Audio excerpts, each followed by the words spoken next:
City কর্পোরেশনগুলোতে জনগণের ভোগান্তি কমানোর জন্য ৬ মাসের পরিকল্পনা করার নির্দেশ দিয়েছেন প্রধানমন্ত্রী তারেক রহমান।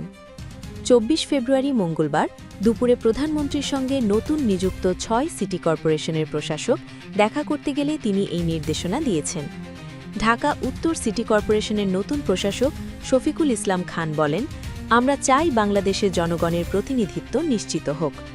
ঢাকা সিটি কর্পোরেশন সহ ঢাকার বাইরের সব সিটি কর্পোরেশনে নির্বাচিত প্রতিনিধি আসার পূর্ব পর্যন্ত সরকার আমাদের প্রশাসক হিসেবে জনগণের সেবা করার দায়িত্ব দিয়ে পাঠিয়েছে। আমরা চেষ্টা করব বাংলাদেশ সরকারের ভাবমূর্তি উজ্জ্বল করতে।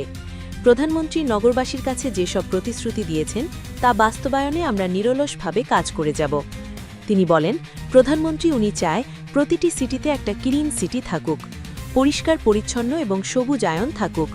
আগামীতে ডেঙ্গু আছে, সেই ডেঙ্গুর পরিকল্পনা নিয়ে উনি আমাদেরকে পরামর্শ দিয়েছে। তিনি আরও বলেন, আমরা এখনও অফিসে যোগদান করতে পারিনি, আমরা আগামীকাল থেকে অফিসে যাব। আমাদের কর্মকর্তারা আছেন, তাদের সঙ্গে মিটিং করে আমরা একটা প্ল্যান বানিয়ে আমরা সেভাবে কাজ করব। ঢাকা উত্তর সিটি কর্পোরেশনের নতুন প্রশাসক শফিকুল ইসলাম খান বলেন, নিশ্চয়ই আপনারা জানেন আমরা দীর্ঘদিন আন্দোলন সংগ্রাম করেছি।